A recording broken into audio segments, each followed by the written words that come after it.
Boa noite, alunos! Tudo bem com vocês? Bom, hoje eu, Gabriela e a Isabelle vamos falar um pouco sobre as variantes linguísticas. Primeiramente, eu vou trazer umas perguntas para vocês, tudo bem? Primeiro, por qual nome vocês conhecem esse alimento? Por qual nome vocês chamam ele? Bom, como muitos alunos responderam, ele pode ser chamado de diversas maneiras, como macaxeira, mandioca e aipim. Agora, nesse próximo alimento, eu também quero saber de vocês. Por qual nome vocês chamam ele? Por qual nome vocês conhecem ele? Sim, como grande parte dos alunos falou, ele pode ser chamado de geladinho, gelinho, din-din e sacolé. Agora eu trago questionamento para vocês. Qual será o motivo para existirem tantos nomes para uma coisa só?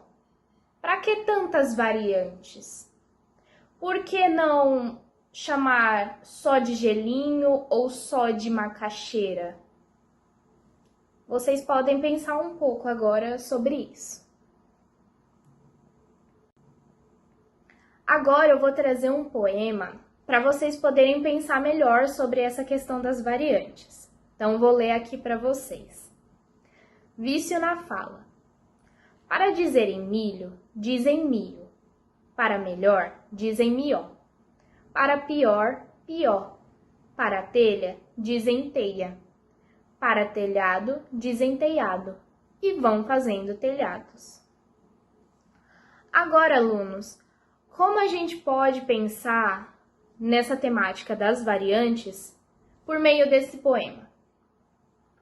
Esse poema, ele apresenta que a nossa língua não é uniforme. Ela tem muitas diferenças, muitas variantes. E, aliás, eu pergunto para vocês se vocês já conheciam, se já escutaram ou se usam essas variantes que são apresentadas no poema, como mio, mió, pior e assim por diante. E também pergunto para vocês, o que pode ocasionar a existência dessas diferenças como melhor e mió?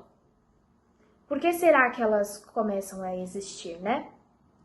Então agora eu vou explicar para vocês. Nos exemplos que eu trouxe de variantes das comidas, sacolé, gelinho, macaxeira e aipim, elas são variantes que surgiram por causa da influência da origem geográfica. Ou seja, elas começam a existir de acordo com onde cada falante nasce. Então, cada região do nosso país vai ter uma maneira de se falar, vai ter uma variante para uma determinada coisa. Agora, nos exemplos de variantes que eu trouxe no poema, como mio, mió, pió, teia, teiado, são variantes que surgem a partir da influência da classe social.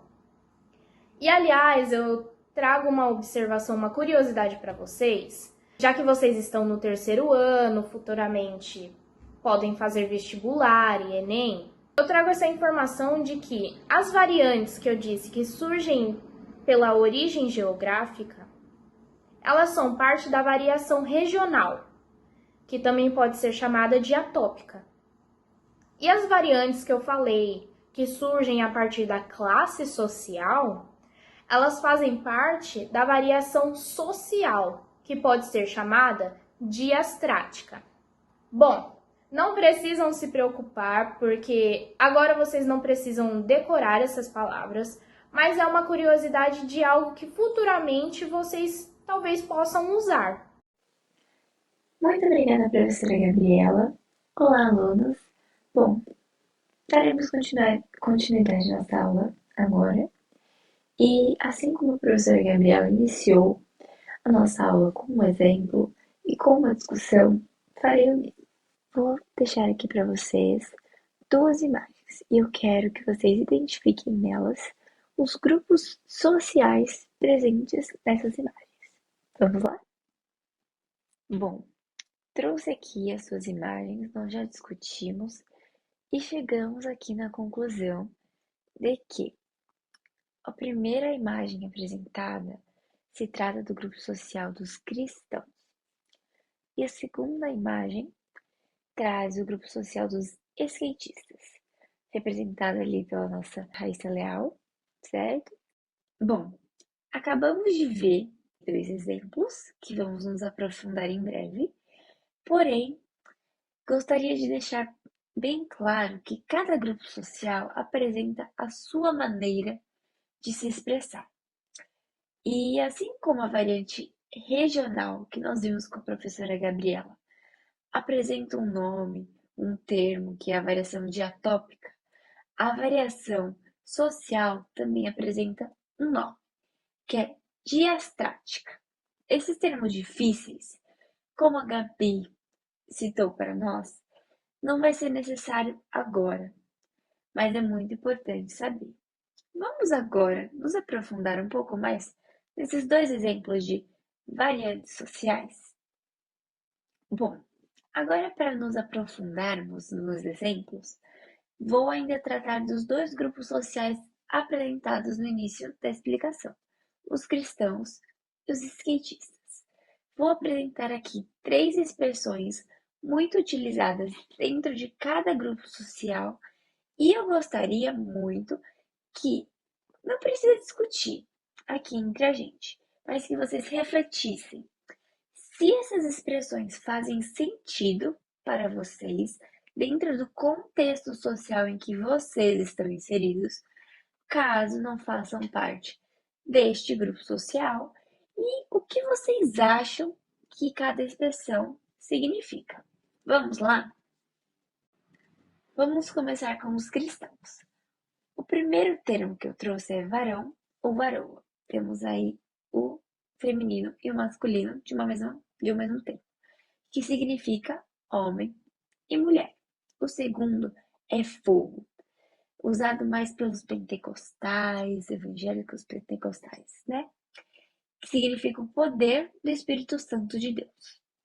E o último termo é tribulação, que é um período difícil e dificuldade, de muitas lutas dentro da vida do cristão.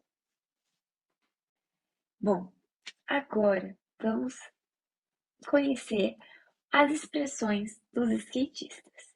Trouxe também três.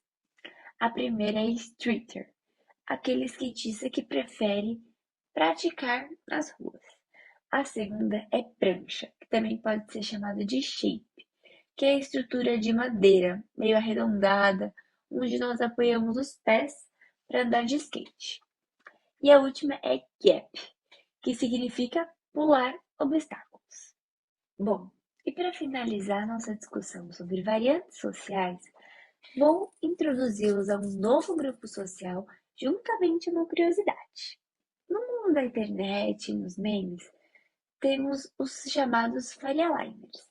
Esses são os nossos trabalhadores da área corporativa da cidade de São Paulo, que estão, em sua maioria, concentrados na região da Avenida Brigadeiro Faria Lima, por isso o nome Faria Limers. Mas o que eu trago de curiosidade sobre eles? O seguinte, uma expressão muito utilizada neste meio corporativo é o gap.